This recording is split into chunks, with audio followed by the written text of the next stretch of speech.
Coach. You got a big boom, it seemed, over the weekend from Washington State, another outstanding prospect, top 10 or top 20 nationally, Emeka Egbuka. Just your thought on what he will bring. And I think the top wide receiver, second year in a row in the country, with Fleming last year and him this year.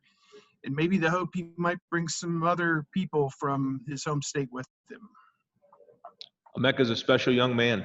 He's somebody we identified early on. Brian Hartline did an excellent job building a strong relationship there with he and his family. Actually, I was at his high school twice, over this whole recruiting process the last couple of years. But it's been the same thing. I know he wanted to come back and visit during this time, wasn't able to, but he was able to get out here and get a feel. And I think he fell in love with the place when he got here. But this is another 4.0 student, number one wide receiver in the country, culture fit. And again, the fact that Amaka decided to come and be a Buckeye was huge for us. And he's just another piece of the puzzle here. But he's, again, when you look at the combination of ability and who they are, I'm talking about 4.0 student again right here, coming from across the country to come be a part of this culture. It's really special in a year that's been really hard.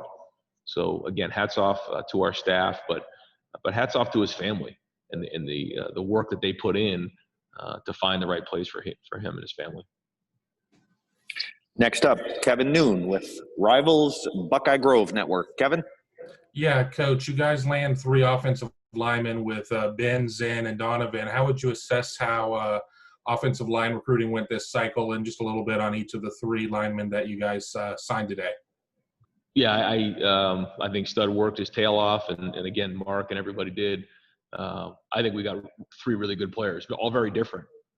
Ben, we talked about in Ohio, big, strong, athletic guy, and he's going to have a really good career here. Donovan Jackson just jumps off the film. He had a funny commitment to us when it was still early on in the process. He was in my office and was not expecting him to commit, and kind of did. I almost fell to the floor.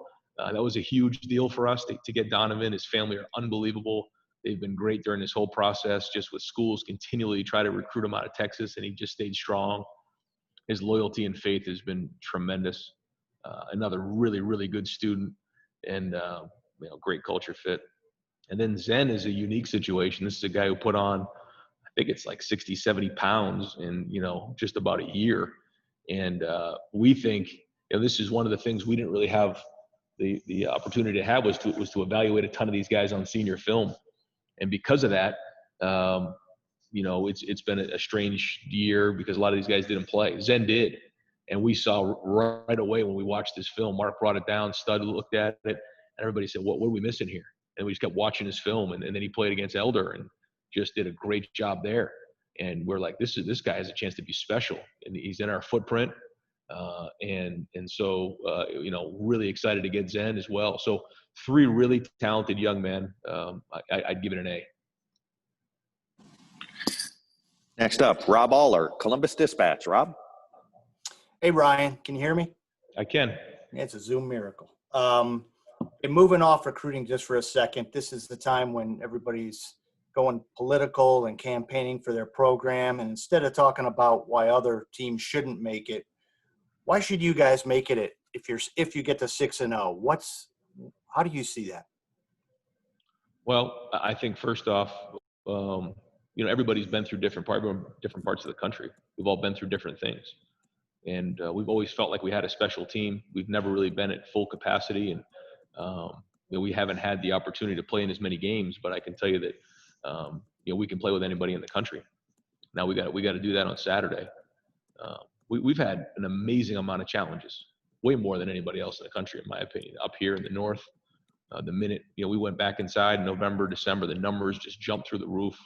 We're in a county that's purple right now. It has been for a long time, or at least it has been, for the good portion of the last month.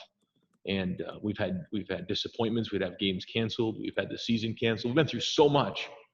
Yet to see us play the way we did against Michigan State, and we know our best football is still ahead of us, and we have really talented young men who have stuck together. And if some people can't see that, then that's their problem.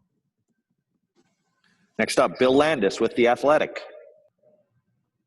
Hey, Ryan, going back to the three offensive linemen you guys signed, when you look at that group, do you see any potential for any three of those guys to play offensive tackle? And if not, do you anticipate maybe adding another one here before February? No, I think all three of them can play. We've talked about that. I think that's what's great about all three of them is they have great versatility. What is he? He's an offensive lineman. I mean, that's when you really know. And I think that's great to have that versatility with all three of those guys. They could play multiple positions if you need them to. So we'll see, once we get here and kind of move them around a little bit, see where they're at. But I think, again, that's what makes them special. Next up, Dan Hope, 11 Warriors. Hey, Ryan, pretty drama-free day for you guys after, such an unusual year. What do you think it was that enabled you guys to be able to keep this class together and build such a strong class, even with everything you've had to go through over the past 9 months? Well, I think we identified early on some really special families that just built this thing, and we used their feedback from the recruits as well. Who are the guys that fit our culture? And that's what we just kept talking about over and over and over again. If they don't fit, then they probably need to go somewhere else. And we've been very, very honest in recruiting. I think that people recognize the fact that, if you come here, we're going to do everything we can to take care of your son and try to maximize him to be great. And this has been a strange year. It just has. And we've worked so hard to take care of our guys this year and give them every chance they have to get on the field and fight for them, keep them safe, and maximize them the best we possibly can.